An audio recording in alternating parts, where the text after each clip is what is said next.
today's high-speed, high-stress world, we can miss moments around the table. Most of the time, I have the best intentions, but then dinner takes longer than I anticipated, and before I know it, I'm rushing past the people the meal was intended to serve so I can get the details just right. But I don't think hospitality is about having the perfect meal or the most impressive stuff. It's about being generous with and kind towards people you might not know very well.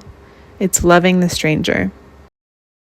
I experienced this kind of hospitality when I moved to a new city in college.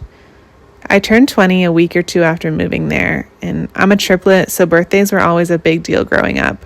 But now I was on my own, and I didn't have close friends to celebrate with at the time. My classmates and I had our first meeting with our supervisor that night at her house. When we got there, I was struck by a few things. One, she had made bread from scratch. I had never had homemade bread before, and it made the house smell so good. Two, her family, the kids included, welcomed us into what they were doing as a family, like their family movie night. It was easy to fall into place with them.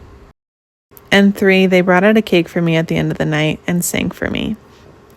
They didn't even know me, but they had put together this little celebration. I hope one day I get the opportunity to celebrate a stranger's birthday. Those gestures of welcome were so clearly independent from anything I had to offer. It was just the bold love of the stranger making its way deep into who I was. That experience has shaped who I am now and who I want to be in the future. And now I want to tell you what I'm doing today. I've never done anything like this before, but I'm attempting to cook enough food to feed 19 young adults tonight for dinner.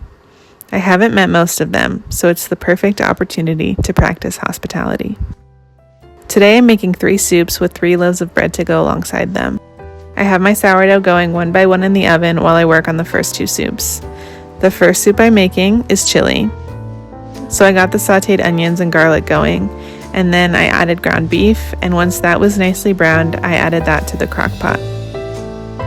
Then I added the spices, tomato paste and sauce, beans, and some broth, and I'll just let that simmer all day so I can use my 2 pots for the other soups.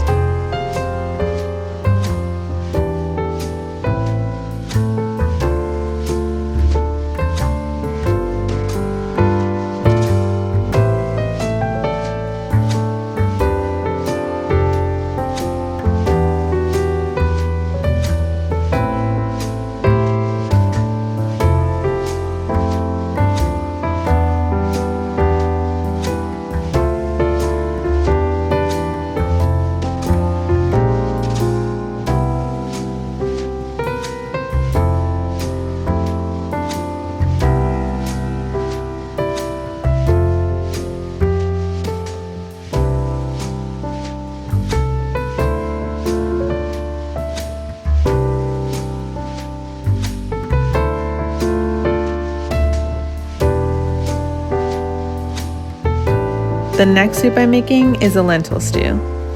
This is a family favorite because it goes such a long way and it's really budget friendly. You're going to want to saute your onions, garlic, celery, and carrots until soft, and then add a generous bit of fresh ginger. Stir in the curry powder, cumin, a bay leaf, and red pepper flakes. Then add a bunch of broth, about 2 containers or 9 cups, and simmer that until the lentils are tender. This is nice because it takes about 45 minutes, but it just gets better with time.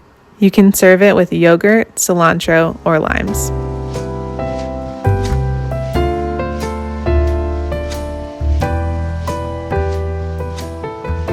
So why am I having this many people that I don't know over for dinner? We live in a college town, and my husband works for one of the schools in the area. His job is very student-facing, so he interacts with lots of young people in his role, and he has 17 student leaders on his team. So tonight, we get to have them all over for dinner. One of the things I remember not loving about being in college was the lack of connection to anyone with a home. When I lived on campus, all my friends lived on campus, and I realized how deeply I longed for the warmth of a home. The smell of home-cooked food, the lingering at a table, the sounds of birds outside or nature, life with babies or kids, even the rhythms of cleaning and caring for a home I wanted to be part of. Maybe it was just my experience, but I figured maybe one of these guys coming over for dinner tonight feels similarly, and I wanted to do my best to extend welcome to each of them. The way I know how to do that best is through a nourishing meal, and plenty of it. So far, I've made a double batch of chili, a single batch of lentil stew, and now I'm starting on the double batch of zuppa toscana. This is one of my favorite soups, and most of the people coming tonight haven't had it before, so I'm excited to share it. I'll link the recipe I used below. It's really simple to make, and you can customize it how you want. Start with the key flavor ingredient, bacon. Once the bacon is crispy, remove it and saute the onions and a bunch of garlic. Once that's soft, add some Italian sausage and let that brown.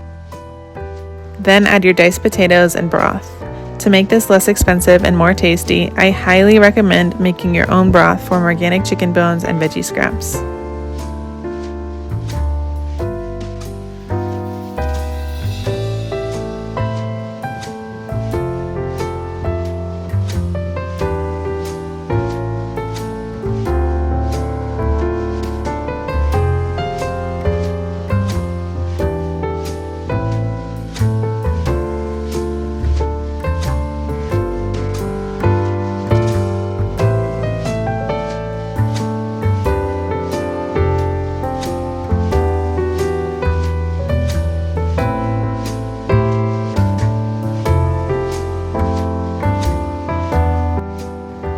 I'm simmering the zuppa until the potatoes are nice and soft, salting as I go. When I'm ready, I'm removing the stems from the kale and chopping them into bite-sized pieces. I'll add all of that to the pot with some milk or cream.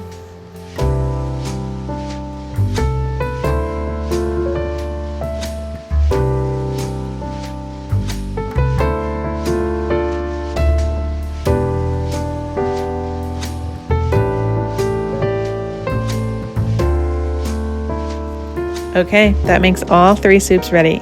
At this point, I had some help cleaning up my messes and getting the house ready. It's always so nice to feel like it's a team effort. Our home is definitely not perfect. We don't have first-hand furniture in the main living area. The house itself is almost 100 years old, so the air conditioning has trouble keeping up, and it's really not big enough to host 19 people perfectly. But that's not my goal. I want to welcome whoever wants to come in with open arms.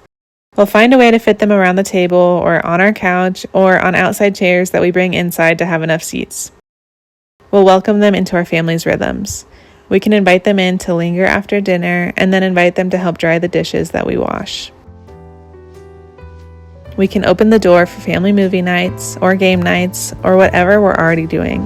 And if we keep it up for long enough, maybe we'll even get to celebrate a stranger's birthday.